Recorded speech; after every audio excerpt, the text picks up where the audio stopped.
What's going on, guys? We got the ZD Racing Thunder out here, the ZTX-10. We moved the shocks out one position. I'll just show you guys. So it was flopping over a little bit, and I did check out CCXRC, and he said once he moved the shock bottoms to the outermost hole on the rear and on the front, that his handled and stopped traction rolling a lot. It was a lot better for him. So I went ahead and did that. We're on 3S today, and I reinforced the body because you can see right here it got all smashed up last time I was out here. I didn't have time to reinforce it before I came out. But thank you, Rich Duperbash, for suggesting the hot glue. I hot glued the front here because it kind of warped a little bit when I did the back of it. But as you guys can see, it's, you know, it's pliable. It's basically like putting rubber on there, except it drives 100 times faster than like goop. So that is a huge plus for me. Quick repairs and everything. But yeah, we're on 3S and we're gonna give her a go. Let's do it.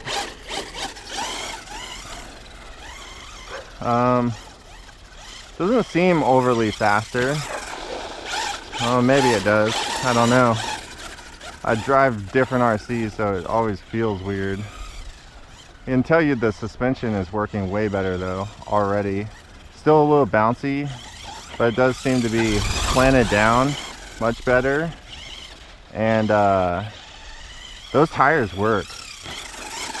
I was right about the tires being good. They are. The steering's still weird. Oh. Yeah, the steering's still weird. Turns really well to the right, not so well to the left, but hey, it is what it is.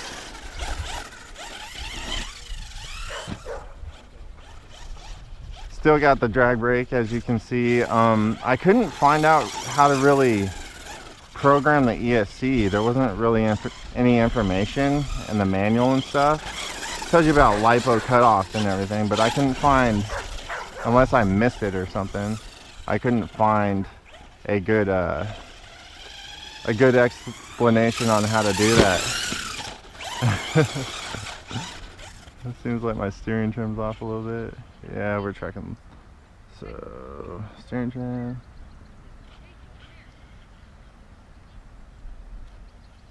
There we go.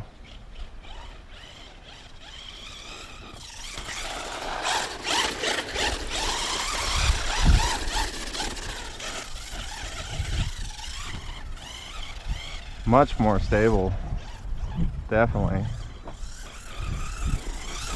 Still pretty bouncy, but it's way more stable than it was.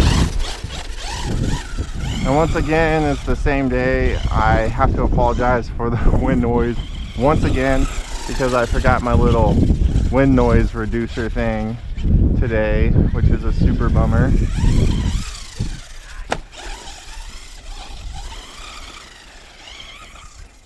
But you guys have heard wind noise on my channel before.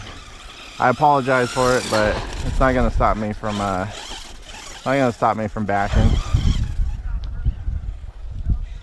You guys don't mind it, do you? Do you mind it? Let me know in the comments. No, I'm just kidding. I know it's a bummer. It sucks to hear that. You're like, oh man, that's so cool, but it sounds like crud. So I do want to talk about the bid that Horizon Hobby put in on Hobbyco. That is I'd say it's not overly surprising. It's a pretty low bid. I heard it was 19 million or something like that, 18 or 19 million. So I don't know if they're going to be able to seal the deal with that small of an amount. And none of the, just so you guys know, none of the debt and stuff transfers over.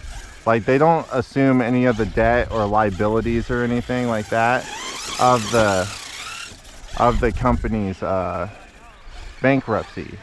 They basically just buy the assets and get to sell it.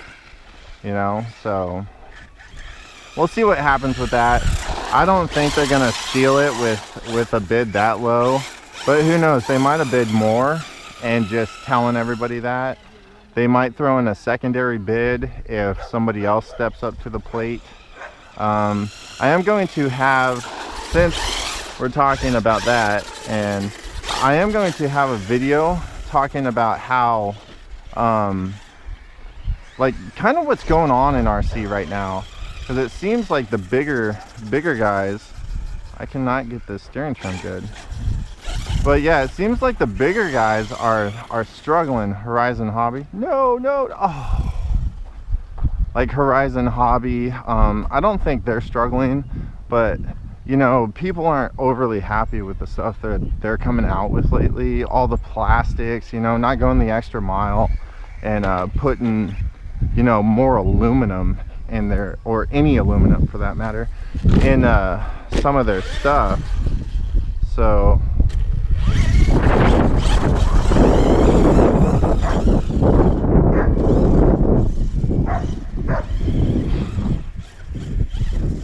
that's just kind of something I want to go over and talk about, that versus, like, you know, what people call Chinese companies. God, there's so much wind, you're probably not even hearing what I'm saying right now. Yeah, but you know, that versus what people are calling Chinese companies, because if you think about it, you know, just take the DHK Zombie, for instance. Less than 300 bucks. Comes with fully adjustable, threaded, aluminum bodied and capped shocks. Has an aluminum chassis, aluminum shock towers.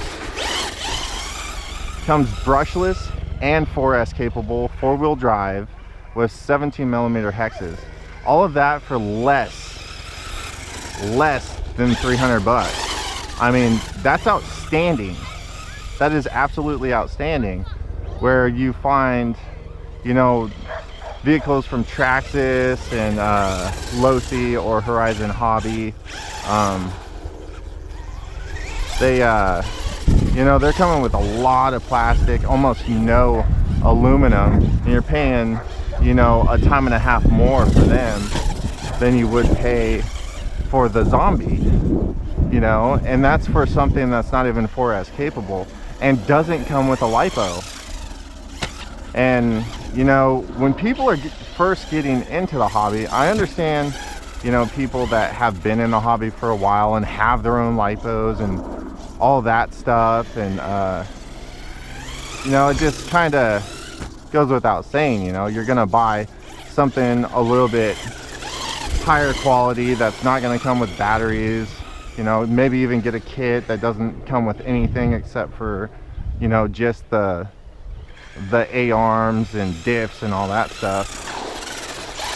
But when you're first getting into it and you look at something like the Zombie, and then you look at something like, say, the Tenacity, you know, what are you going to go with? It's cheaper, it comes with a battery and charger, it's got, it, you know, it's got anodized aluminum parts. You know, that's what I think is going on with the hobby. People are seeing the price tags for what I would consider to be, maybe, I'm not saying for sure, just maybe, in their eyes, an inferior product. Maybe, we'll see. But yeah, I want to go over that. And the funny thing is, people say, you know, oh, those are Chinese, this, that, and the other thing. Well, you have to understand, like, everything that comes from Horizon's made in China. They just, you know, ship it to an American company instead of selling it to you directly. And then you get the markup.